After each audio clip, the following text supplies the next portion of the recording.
예수님의 흔적을 찾는 자들의 The Way 프로젝트, 이번에는 철원편 시작합니다.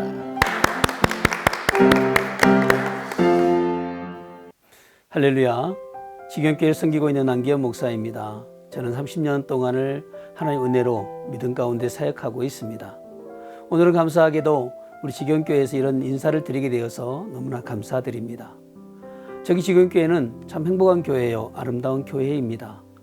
지경교회는 1901년에 하디 선교사에 의해서 세워진 교회이죠. 철원 땅에 제일 첫 교회라고 알려지고 있습니다. 그러나 6.25를 지나면서 교회가 많은 어려움을 당했고요. 교회가 사라졌다가 다시 56년에 11포대 군목 목사님들에 의해서 교회로 새롭게 세워진 교회입니다. 저희 교회는 선교를 정말 좋아하는 교회고, 선교하는 교회, 사랑하며 섬기는 교회, 주의 일을 감당하기를 기뻐하는 교회입니다. 많은 사람들이 이 철원 땅에서 지경교회를 부러워하고 있는 줄로 압니다. 우리 교회는 지금도 여전히 복음을 전하고 한 영혼을 사랑하며 그 일을 감당하기 위해서 노력하는 교회입니다. 더 선교의 지경을 넓히기 위해서 더 기도하고 있고요. 또 하나님의 영광을 위해서 나눔과 사랑과 섬김을 나누는 그런 교회로 성장해 가고 있습니다. 앞으로 저희 꿈이 있다면 더 아름다운 모습으로 교회를 섬기고, 교회가 하나님이 기뻐하는 교회로, 하나님께 온전한 영광을 올려드리는 교회로 더 성장해 가는 것이라고 믿습니다. 그 일을 위해서 우리 온 성도들과 함께 열심을 다해 달려갈 것을 또 고백하고 또 생각하고 있습니다. 위에서 함께 노력하는 우리 성도들을 칭찬하고요. 또 함께 동행할 수 있어서 너무나 감사드립니다. 감사합니다.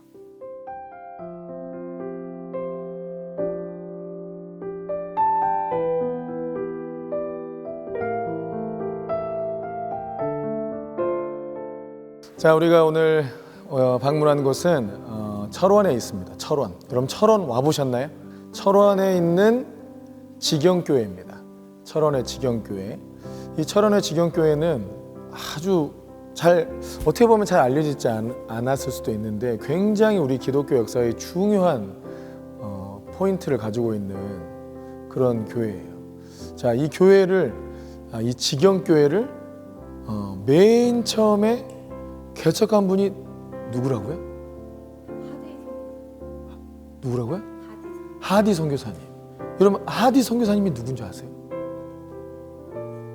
하디. 하기스 이런 거 아니에요? 하디 선교사님이 누구시냐면, 여러분 우리나라에 1907년에 평양의 대부흥이 있었죠. 평양 대부흥 운동이 있고, 근데 1907년에 평양 대부흥 운동 전에 1903년, 4년에 원산 부흥 운동이 있었어요. 원산 부흥 운동의 주역이 하디 선교사님이에요. 근데 그 하디 선교사님은 원산이잖아. 근데 여기는 철원이잖아요. 원산은 어디 있는 줄 알아요? 북한에 있어, 북한에. 원산은 철원에서 옆에 가면 강릉이 나오던가 아무튼 위로 올라가야 돼. 북한에 있어요. 근데 우리 남한에 철원, 이곳이 하디 선교사님의 부흥의 씨앗이 심겨진 곳이에요. 이게 놀라운 곳이에요. 우리는 솔직히 잘 모르고 왔잖아요. 여기에 오다 보니까 하디 선교사님이 여기가 무슨 상관이 있어? 하고 찾아보니까 하디 선교사님이 이 부산에서 원래 한 8년 정도 또 의사시잖아요, 이분이. 그래서 막 의료봉사도 하시고 선교도 하시고 또 재중원에서 뭐 환자도 고치고 하셨다가 8년의 어떤 후원 계약이 끝난 거예요. 근데 이분이 계속 이민족을 섬기고 싶었던 거예요. 그래서 감리교에서 새롭게 파송을 받아요. 감리교에서 새롭게 파송을 받고 온 곳이 이 강원도예요. 거기서 맨 처음 온 곳이 바로 이 철원입니다. 철원. 이 철원에서 의료 선교를 하시고 많은 영혼들 치료하고 돌보고하면서 처음에 세운 교회가 이 바로 지경터 교회. 그리고 원산으로 가신 거예요. 그리고 원산을 가셔가지고 그때 또 우리가 이제 기독교 역사를 보면 여선교사님들이 정오 기도회라 해가지고 막 정오에 모여가지고 계속 부흥을 달라는 기도를 하게 돼요. 그래서 그 선교사님들이 이제 어떤 말씀 사경회나 수련회 같은 거를 이제 열게 됐어요. 근데 거기서 성경 공부 강사로 하디 선교사님을 초청을 했는데, 그 선교사님은 그때 이미 원산에서 사역이 너무 실패했다 생각한 거예요. 그러니까 많이 전도도 안 되고 또 자기 마음에 조선 사람들에 대한 좀 원망과 미움도 있고 그러니까 사랑하지 않은 마음이 있고 이랬었어요. 그래서 내 선교는 실패했다, 망했다 막 이런 생각을 하고 있는데 그 말씀을 전하고 가르치는 중에 성령께서 역사하셔서 오히려 이 하디 선교사님이 막 회개를 하게 돼요. 이 조선 사람이 문제가 아니고 내가 성령 충만하지 않아서 문제구나. 내가 성령 충만하지 않아서 이들을 사랑하지 못하고 내가 성령 충만하지 않아서 이들을 정말 말씀과 능력으로 변화시키지 못했구나 하는 걸 깨닫게 됩니다. 그래서 회개가 일어나고 공개적으로 죄를 자백하게 되고 그래서 뭔가 선교사님들 사이에서도 뭔가 확 회개 바람이 막 일어나는 거예요. 이게 이제 소문이 나고 또 이제 많은 사람들이 도전을 받게 됐지. 그래가지고 어느 지역마다 선교사님들이 또 모이면 하디 선교사님을 초청해서 그 성령을 받은 얘기들 같이 전해 듣고 또 같이 회개하고 개경에서도 그런 부흥회가 한번 일어나고 서울에서도 그런 부흥회가 일어나고 그리고 이 철원에서 또 그런 부흥회가 일어나면서 이곳에 하나님의 선한 부흥의 바람이 불었던 거죠. 그 역사의 현장이 바로 이 지경교회. 원래는 지경터 교회였는데 이게 6.25 때 다 폭격맞고 다 사라져가지고 그 뒤로 이제 완전 흔적도 없이 사라졌다가 1956년에 여기 11포대 군목 목사님들에 의해서 다시 이 교회가 세워진 거예요. 그러면서 원래는 감리교회였는데 장로교로 다시 교단이 바뀌면서 세워진 거죠. 그러면서 이 교회가 이렇게 여기까지 계속 부흥해서 오게 된 겁니다. 자, 그리고 이 지경교회를 담임하고 계시는 안기현 목사님. 안기현 목사님은 정말 해남 땅끝에서 거의 한 목회 총 30년 정도를 목회하시다가 이 강원도 철원 남한의 땅끝, 위쪽 땅끝, 이 땅끝에 오신 지는 이제 3년밖에 안 되세요. 그러니까 뭐 평소에도 이제 노후에 이제 나중에 목회는 강원도에서 하고 싶다 이런 얘기는 많이 하셨대요. 근데 정말 하나님께서 나를 왜 이쪽으로 인도하셨는지는 아직 잘 모르시겠다 그러시더라고. 그래서 제가 목사님과 인터뷰도 하고 또 기도하면서 또 이렇게 뭔가 하나님께서 어떤 주시는 감동 이런 거 생각해 볼 때 하나님께서 왜 이 안기현 목사님을 이 교회로 오게 하셨는지를 조금 알 것 같아. 제 나름의 어떤 그런 해석을 한 거예요. 궁금하신가요? 네. 들어보고 싶어요? 네. 이거를 이게 좀 이해가 되려면 우리 안기현 목사님의 어떤 목회적 흔적을 좀 찾아봐야 되고 저는 딱 안기현 목사님 처음 딱 들었을 때부터 아브라함 생각이 나더라고요. 그래서 신앙의 초대가 아니시냐 하고 궁금했어요. 그래서 인터뷰 보니까 정말 신앙의 초대시더라고요. 아브라함 생각이 났어. 근데 여러분이 아브라함이라 생각하면 아브라함의 인생에 이제 주님께 돌아갈 날을 정말 며칠 안 놔두고 인생을 돌아봤을 때 아브라함이 자기가 겪어온 생애 중에서 제일 결정적으로 정말 기억에 남는 순간이 있다면 그게 언제일 것 같아요? 이삭 번째? 우리 수연자매도 이삭을 번제로 바치는 자기 사랑하는 독자를 모리아 산에 올라가서 자기가 죽이려고 했잖아요. 근데 그때 하나님께서 극적으로 막으시고 이제야 네가 나를 경외하는 줄을 알겠다 하면서 진짜 아브라함을 테스트하셨거든. 근데 그 테스트에 아브라함이 잘 통과하면서 하나님께서 너는 정말 나를 경외하는구나 하고 인정을 해줬죠. 그리고 복을 쏟아 부어준 거예요. 그러니까 그 복은 이제 하나님께 인정받았기 때문에 누구도 뺏을 수 없는 복이 된 거예요. 그리고 실제로 아브라함도 그 뒤로 막벨라 굴을 사고 이삭을 리브가와 결혼시키고 구두라 후처를 통해서 아들 낳았지만 그 아들들은 다 동방으로 보내서 이 땅에 대한 유업은 이삭이 얻게 하고 하면 정말 믿음의 선택들을 정말 흔들림 없이 잘했어요. 물론 그 전에 좀 흔들렸잖아요. 아브라함이 좀 많이 흔들렸잖아요. 이스마엘도 낳고 좀 많이 흔들렸잖아요. 그죠? 거짓말도 하고 좀 많이 흔들렸어. 근데 그 사건 이후로는 아주 정말 믿음의 거인다운 이 발자국을 보여준 거지. 아브라함에게 굉장히 큰 사건이었을 텐데 우리 안기현 목사님에게도 뭔가 그와 유사한 어떤 그 신앙의 흔적들이 있는 것 같아요. 결정적으로는 그 이제 신앙을 이제 시작하시고 한참 교회 다니고 있는데 고등학생 때 그때 아버님이 이제 간경화가 심해지셔서 돌아가시게 돼요. 근데 아버님이 임종하시는 날이야, 그날이. 또 놀랍게도 임종하시는 순간을 혼자 지켰어요. 집에 딱 들어갔는데 아버지가 정말 이제 그날 돌아가실 것 같아, 그 순간에. 근데 그 아버님이 계속 자기를 보고 있었대요. 아무도 없고 둘이 있는데 말씀도 못 하시고 계속 안기호 목사님을 보고 있었던 거예요. 그러니까 이 의식이 될 거 아니에요. 그래서 내려갔어. 계속 아버지의 발밑에까지 내려갔어. 근데 아버지의 눈이 또 계속 돌아가면서 계속 자기를 보고 있었다는 거예요. 그럼 그때 목사님이 어떤 생각이 들었을까? 아버지는 안 믿고 있고 나 혼자 몰래 교회 다니고 있는데 둘만 있어. 아버지는 금방 돌아가실 것 같아. 그럼 지금 하나님께서 자기한테 빨리 아버지한테 복음 전하라는 마음을 자꾸 느끼지 않았을까요? 그죠? 근데 못 전했어. 아버지는 복음을 듣지 못하고 돌아가세요. 그러니까 이 목사님 마음에 평생 그게 어떻게 보면 짐이죠. 내 아버지한테 복음을 전할 수 있었는데 그래 마음도 약하고 두렵기도 하고 떨리기도 하고 이래서 복음을 전하지 못한 거예요. 그러다가 중간에 어떤 수련회를 계기로 엄청 회개를 하신 일이 있었대요. 그러다 이제 고3이 되고 내가 어느 대학을 갈까 이제 선택을 해야 되는 그 순간에 나는 목사가 돼야겠다. 이런 마음이 딱 든 거예요. 그러니까 아마 아버지를 전도하지 못했다는 그것이 영적인 부담감, 영혼에 대한 부담감으로 좀 어느 정도는 작용했던 것 같아요. 그렇게 목회자가 되셨어요. 완전 유교로 충만한 집안이고 또 그중에 또 뭐 종갓집 같은 집이고 이러기 때문에 거기서 신앙생활 하는 것도 쉽지 않은데 신학을 하고 목사가 된다는 건 정말 핍박이 많았던 것 같고 놀랍게도 목사님이 목사 안수를 받으실 때 어머니는 교회를 다니기 시작하셨대요.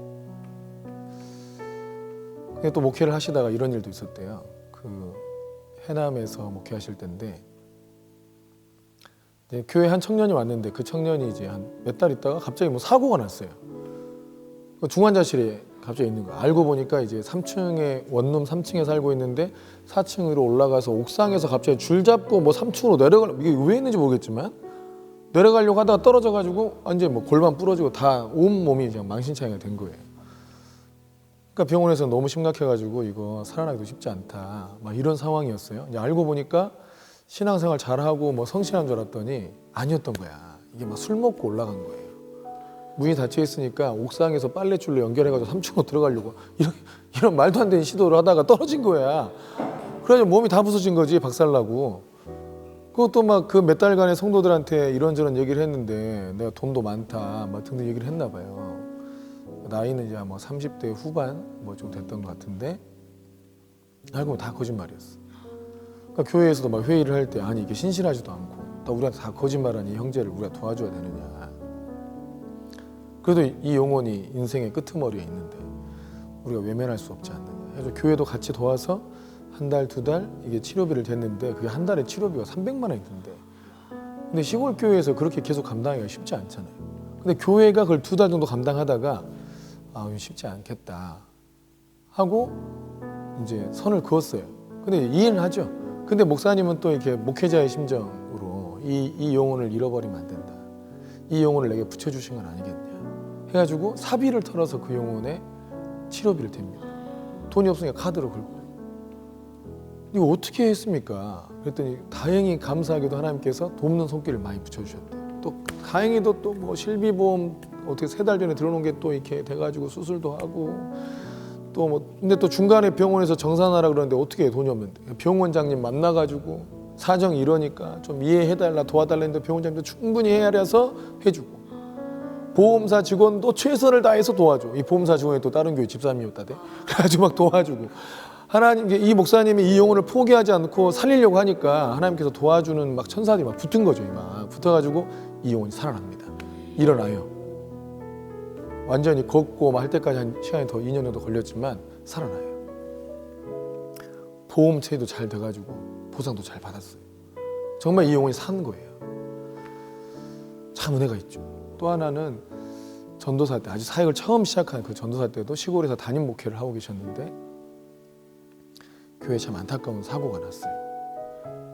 옛날 시골에 애들이 막 바닷가 가서 놀고 이러잖아요. 그 다음에 옛날에 우리 시골에서도 애들이 호수에서 막 수영하다 죽기도 하고 막 이런 일이 꽤나 있었거든요. 근데 이제 그 교회 아이들도 수영하다가 이제 죽고 이런 일이 생긴 거예요. 좀 어려운 일이 생겼죠. 그러니까 얼마나 목사님이 이게 힘들었겠어요, 사실. 그 목회 그 모든 과정들이 너무 눈물과 고통의 시간들이었을 수 있잖아요. 근데 제가 이 교회에 딱 와가지고 하나님 앞에 기도했어요. 우리 안기현 목사님이 어떤 분이신지 이 영상을 어떻게 또 또 진행해야 될지를 하나님 앞에 구하는데 하나님께서 이 목사님에 대한 마음을 주신 거예요. 첫째는 내가 정말 사랑하는 아들이다. 또 하나는 눈물이 많다. 또 하나는 슬픔이 많다. 그래서 이 눈물과 슬픔이 왜 있습니까? 했는데 주님께서 내 마음을 가지고 있다고. 그러니까 잃어버린 영혼을 향한 나의 마음을 가지고 있다. 그 고통이 있다. 그 슬픔이 있다. 이런 마음을 주시더라고요. 제가 이 마음을 딱 드니까 이제 더 알고 싶어서 물은 거예요.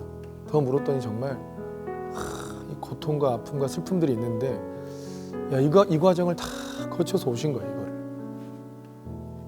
근데 문득 이런 생각이 들더라고요. 우리가 목회를 하면서도 그런 어려운 일들을 막 겪기는 쉽지 않거든요. 많지 않아. 막 내 성도가 사고 나서 아이들이 정말 어린 나이에 천국을 가고 이런 일들이 정말 힘들어요. 나이가 다 드신 분이 돌아가셔도 힘들어. 근데 왜 이런 일들을 주님이 겪게 하셨을까? 그때 딱 아브라함의 이삭을 번제로 바친 일이 떠오르더라고요. 자, 잘 생각해 보세요.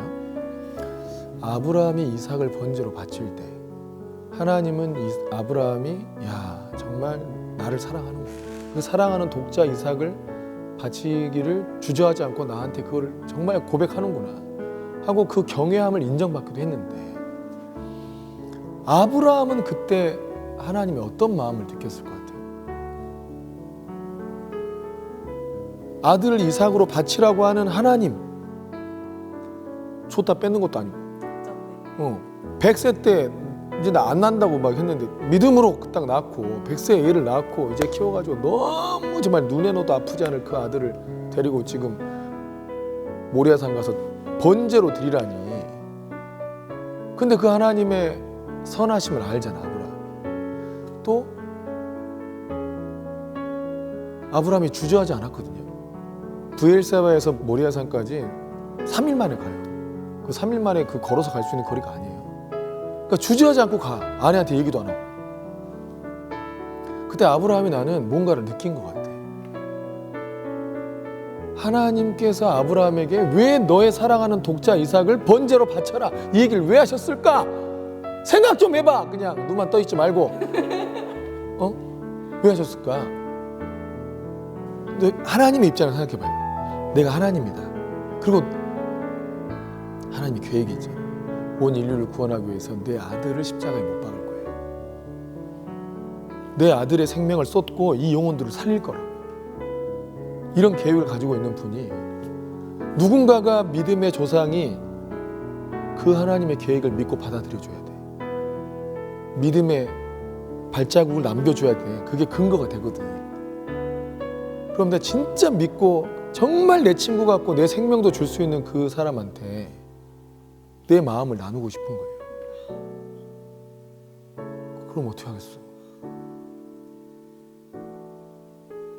네 사랑하는 독자 이삭을 네 손으로 죽인다 생각해봐라. 그럼 아브라함이 이삭을 죽이려고 하는 그 순간에 하나님이 그 아들을 죽여서 죽일 정도로 사랑해서 우리를 구원하려고 하는구나. 그거를 깨달았지 않았을까 싶어. 그러니까 하나님은 아브라함에게 나는 내 사랑하는 독자를 죽여서라도 이 인류를 구원할 거다. 그 마음을, 그 고통을, 아니면 그 정말 목숨 이상을 건 그 구원을 향한 열정을 아브라함한테 나누고 싶었던 것 같아요. 우리 손양원 목사님 같은 경우도 정말 신실한 두 아들을 잃었잖아요. 두 아들을 잃고 감사 기도를 올려요. 그 손양원 목사님이 두 아들을 잃고 감사 기도를 올리는데 그때 감사 기도 중에 하나가 하나님께서 독생자 아들을 십자가에 못 박고 죽이고 우리를 구원했잖아. 그 하나님의 마음을 알게 해주셔서 감사합니다 라고 기도해.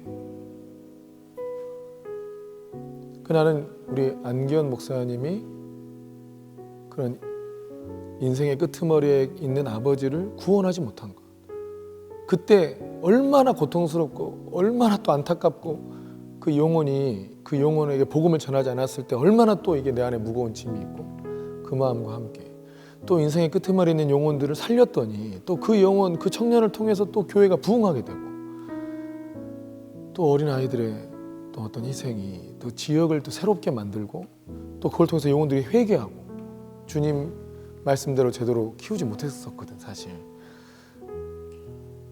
그런 일들 통해서 정말 한 영혼을 주님이 얼마나 사랑하시는가, 또 그들에게 복음을 전하는 걸 주님이 얼마나 기뻐하시는가, 그게 또 얼마나 많은 역사를 만들어낼 건가, 전하지 않았을 때 얼마나 우리가 무거운 마음을 갖게 되는가.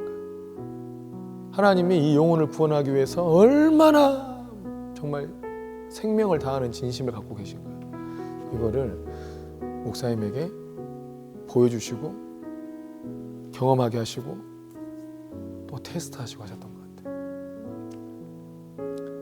그리고 그 과정을 잘 통과해서 야, 네가 진짜 이제 내 마음으로 사는구나. 이제 네가 정말 그 잃어버린 영혼을 구원하고자 하는 뜨거운 마음으로, 내 사랑으로, 내 고통으로 사는구나 하고 인정이 돼서 하디 선교사님의 부흥의 씨앗이 심겨져 있는 이 철원 땅에 이 목사님을 오게 하신 것 같아요. 목사님을 인터뷰하고 보면서 이 목사님 통해서 이 지경교회뿐만 아니라 이 철원에 다시 부흥의 바람이 불겠다, 그런 마음이 들더라고요.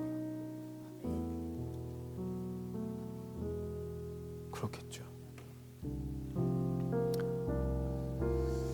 우리 하나님께서 정말 잃어버린 영혼들을 살리시는 이런 어떤 부흥의 역사, 그 역사가 그냥 쉽게 이루어지는 게 아니고 저 누군가의 진심 어린 회개, 또 하나님의 마음을 품고 성령께 연단받은 어떤 신실한 하나님의 사람들, 그 인생을 살아오면서 누군들 편안하고 좋은 인생 살고 싶지 않은 사람이 어디가 있겠어요.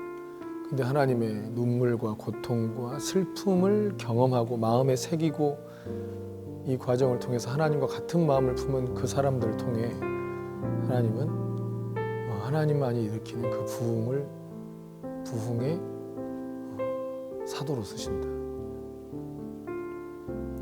우리가 지금 지경교회로 와서 깨달은 내용입니다. 자, 우리 안기현 목사님, 하나님의 그 잃어버린 영혼을 향한 그 뜨거운 사랑과 고통과 슬픔을 가지고 있는 우리가 안기현 목사님이 이 하디 선교사님의 그 부흥의 씨앗이 있는 이 철원 땅에, 그 처음 시작한 이 철원 땅에 오게 하신 것도 참으로 하나님의 기연이 아니겠습니까? 기연을 안으신 거지. 하나님의 이 기연을 안고 하나님의 부르심을 따라 이 땅에 오셨어요. 반드시 하나님께서 우리 안기현 목사님을 통해서, 그리고 이 지경교회를 통해서 이 철원 땅에 새롭게 성령의 바람, 부흥의 바람이 불게 하실 줄로 믿습니다. 우리 그 믿음으로 함께 기도하시겠습니다. 기도하겠습니다.